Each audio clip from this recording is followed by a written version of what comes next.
这位小弟弟还是过世了啊。国三的郭姓男学生为了替干妹妹出头，跟另外一半男生发生口角，弹簧刀拿出来就刺对方，其中2刀就是伤到胸跟颈，大量失血，当场就失去了生命迹象。这条生命已经挽不回了，是不是政策杀人？那我们还要付出多少人命跟代价？讲到过去国中或是国小的经验，你相信吗？好大的比例都说有被霸凌的经验。很多人都遭遇过，学校老师完全是没办法管、没办法控制。老师如果随意搜书包，他是会犯法的。稍微管教，可能家长来告。青少年他正好在身心改变最激烈的时候，他们失去了引导的权利。这个校安机制或通报机制出了很大的问题，这是不是制度杀人？所以这又是一个结构性的问题。教化人心这4个字已经彻底消失了。Ladies and gentlemen, welcome the host. 国中生呢被杀人未遂哦，裁定收容。其实少年的收容就是收押啦。我跟大家讲，责付的话就责令管教哦，那就是等于说，这个要社会局来介入了啊。那这是发生在新北某高中附设国中部的割颈案哦。那一名国3女学生到伤者班级找闺蜜啊，那伤者呢就说：“你又不是我们班的，叫她离开啊。”那女学生很不爽啊，她就大力的甩门，就去找她的同年级的干哥啊。那这个干哥呢，就是郭姓男同学啊，他就要帮忙出头，2个就吵架。吵架的时候，他就是预藏弹簧刀一拿出来，就往对方刺5刀啊，刺对方的胸跟割脖颈哦，导致大量失血，其中2刀就是伤到胸跟颈，大量失血，当场就失去了生命迹象，杀人未遂，本来是以伤害啦，杀人未遂，那最后就裁定收容，后来送到亚东医院之后，抢救5小时才恢复生命迹象。但问题是不是只有恢复生命迹象就解决问题了？因为事实上呢，家属已经出来讲，医生已经告知啊。未来可能会成为植物人啊！这个目前呢，他们在迪卡上有讲啊，就是说在论坛上，就是说缺氧过久啊，叶克膜装了也是植物人了。哦，那杀人同校同学，其实这个学生跟学校的这位他这个干妹之间哦，其实就是校内的头痛分子，都是公庙出来的。之前还有斗殴事件被送少年法庭，还有所谓的性犯罪啊，可能有性骚的问题，还是性侵的问题啊。那另外呢，被害家属也说，其实这个教授最可恶啊，如果他没有去找干哥哭诉，外甥根本不会被杀，命就这样没了，谁懂我们心里的痛啊？那不良学生就不要让他进校园了，希望外甥能够废除少年事件处理法，好好的让好学生跟坏学生不要在同一个环境。那反正做好最坏的准备了。老师，您怎么看这个事件？我想没有老师希望自己教的学生发生这样的事件。教化人心这件事4个字已经彻底消失了。社会安全网，它是眼前短暂，你一定要赶快做的。对。可是长期下来，我们是要教化人心。是。可是教化人心，它的确是长期的工程。你不从教育入手，你要从哪里入手？你又不给老师有管教的权柄。对。然后你不只是弱化教育的品质，你是扭曲教育的本质。对。那你说我们的社会，我们怎么会青少年不越来越犯罪率越高？对。因为青少年他正好在身心改变最激烈的时候，这个时候的引导多么重要。可是你让学校老师失去了这个引导的一个，他们失去了引导的权利。对。我想他的老师一定很沉痛。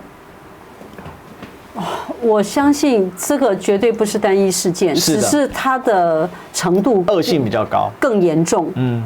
我必须要说，在现在我所教的学生，他们有的时候一些作文或是周记，讲到过去国中或是国小的经验，你相信吗？好大的比例都说有被霸凌的经验。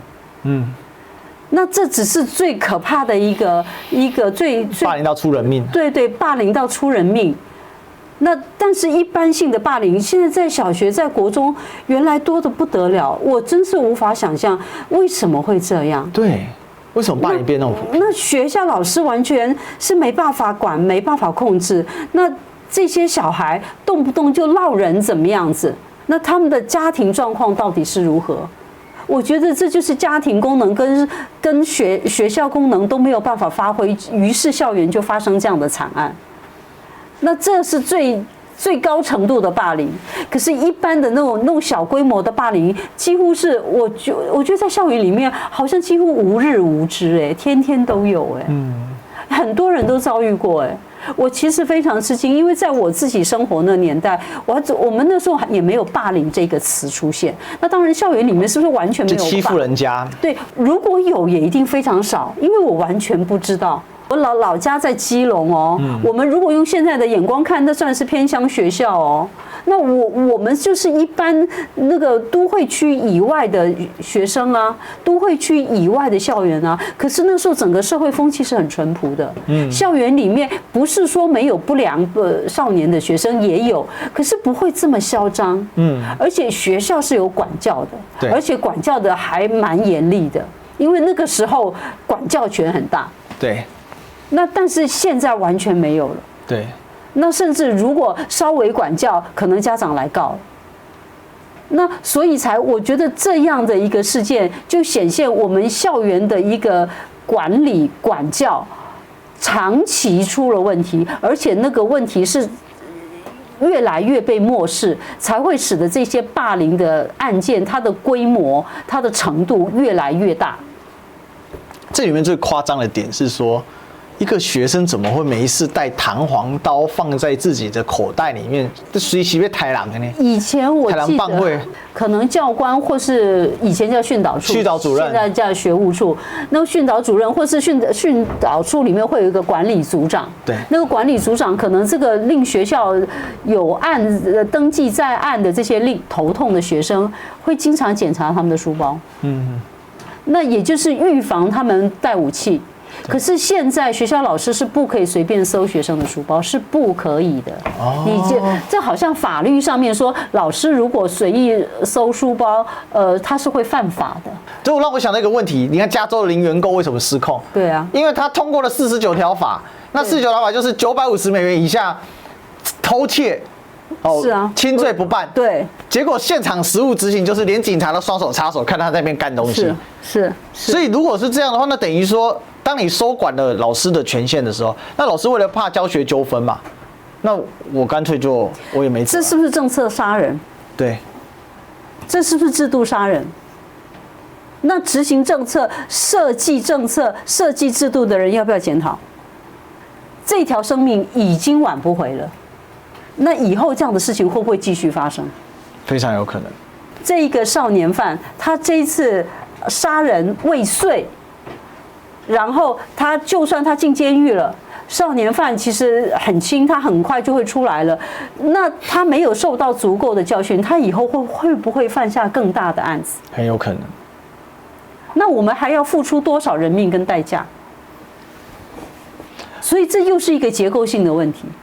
其实通常看到极端的案件都是结构性的问题的最后的产生。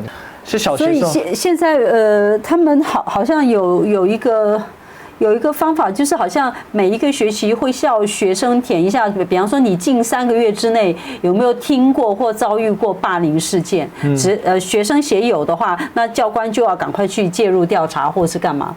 但是如果真正发生霸凌现象，或是被霸凌的对象，他就是无力反抗这些恶势力啊，他敢写吗？然后再来借鉴。现在很多学生不仅霸凌同学，也霸凌老师哦，学校变学店，是啊，不给老师权利和尊严，把学生当客户，却把老师推到最前面和学生正面冲突，还指责老师。我身边很多好老师都非常年轻就退休了。对，我就说老师现在是社会职场最弱势的人。这个新北发生的一起啊，这个国中生割颈案哦，那后来叶克膜抢救之后，又抢救回来一段时间，可是其实状况一直很不乐观。那昨晚的时候，这位小弟弟还是过世了啊。那本来呢，这一对所谓的干兄妹啊，就是这个行凶的这个干兄妹呢，他们原本是另外一间国中，常常在公庙鬼混啊，也认识了这个像是天道盟、太阳会啊、华山帮这些分子哦，到处呢在惹事，本来就是学校的问题人物，后来呢就是转到了这间学校，那就发生这起冲突。那据说在行凶的当下呢，有人出声阻止啊，也有其他女同学也被划伤。那这个吆喝的就是这个教唆的这个干妹妹啊，这个女同学呢，凶嫌之一的女同学呢，她就说就不管了，继续说就给他死这样子哦，就据说有喊声叫他继续，所以呢下手就更严重。捅完之后，死者当场就失去生命意识了，然后后来紧急送院，是叶克膜救回来，但是依然很不乐观啊，就是刚才讲昨天晚上就过世了。而且其实在进叶克膜的时候，医生也直接跟家属讲了哈，因为脑部缺氧过久啊，救回来也是植物人怎么讲好，就是节哀吧，节哀，对哈，那也希望这个弟弟能安息，当然凶手我们一定要把他送办了哈。那这一对干兄妹，其实他们今年还闯过很多祸哦。他们曾经伙同另外5名学生啊，霸凌一位原本的国中女生哦，还丢人家鸡蛋哦，逼被害者另外一位就是他们霸凌的人说，磕头认错说不应该说你长得丑，整个过程被拍下传到网络上哦。没想到呢，就是因为那个事件哦，那是他们在另外一个国中的事件，就那个事件他们被转到今天这个学校，没想到呢就搞出了这个割喉案了。哎，这个真的是。看得蛮难过的，看得很难过，而且家属、学生的受害者的学生家，就是死者的家属也有提到说，为什么这一些人问题少年可以到一般的学校，为什么不能把他说霸凌真的很严重哦，那为什么要让一般的孩子去承受这个样子？那其实很多人现在都在讨论这个霸凌的问题。我们先来问一下学姐，你怎么看这个案件吧？其实我自己在这1年以来也接触过几件霸凌的校园澄清。其实，在那个过程之中，我看了好几个爸爸妈妈，对，那小年纪就要靠着药物才能入睡的情况之下，他觉得他女儿在学校里面受到很大的压力，很大。那可是问题是，学校的一些调查委员会，或者是学校组成的这个外部的委员会，都告诉妈妈说，你的小孩没事，然后你的小孩在学校很正常，很 OK， 那回家就是多休息就好了。就是他们会很无助，是说老师到底能不能帮助我，或者是校长，或者是这些委员到底能不能真的最了解这个小朋友面对到什么样的状况。那我觉得这在沟通上面就出了很大的问题，因为双方当然以校方的立场，当然他们就觉得大事化小，小事化无，最好都不要发生这件事情，他们就觉得没事这样子。可是问题是，校园霸凌这件事情到底能不能真的被解决？我觉得很多的时候，不得不说一句，台湾媒体要负很大的责任，因为我自己觉得，在很多的这个凶案，或者是有的时候媒体的描述，或者是媒体的报道，或者是媒体的一些，尤其现在小朋友每个人人手一只手机的情况之下，他们要去转载一些影片或者是什么的，其实这个对他们而言是很容易的一件事情，尤其在他们学习力最快的时候去接收到这些东西，简直就是很不 OK 啦。那只是说这个校安机制或通报机制，我觉得可能出了很大的问题，因为其实我在看到新闻当下的时候，我自己也蛮震惊的。突然觉得这个，我以为是国中生而已，结果是国中生有点惊讶。都碰到霸凌仔都不管。可是我这边也要帮老师叫个屈啦，因为昨天刚访问完欧老师嘛，那这个欧老师因为毕竟还在第一线，那其实讲白了，就对老师来讲就2个字：没权。各位听众朋友，你想可能不知道如果你体罚你的孩子你是违法的好，赵宪，现在是不是没有教官在校园？有教官还在校园，其实这也很可笑就民进党说要让教官退出学校，那为什么不敢让教官退出学校呢？因为呢，教官退出学校，你学校还是有安保嘛，你学校还是有个安全体系嘛，那这安全体系本来是教官在做，因为教官毕竟是军人受过这一些所谓的安全，然后还有防身等等这些训练，他是很专业的。其实教官最主要的专业是，他应该是要把他的军事上保护人民的专业变成保护学生，怎么来对接这一段要训练出来。其实最主要就是你中央执政，你中央执政，因为第一个我们没有落实地方分权，第二个呢，我们很多权都收在教育部，但教育部一本心思搞管案他要是卡大学校长、卡管中闵这种事情，他特别有兴趣，搞死3个教育部长他也可以干出来。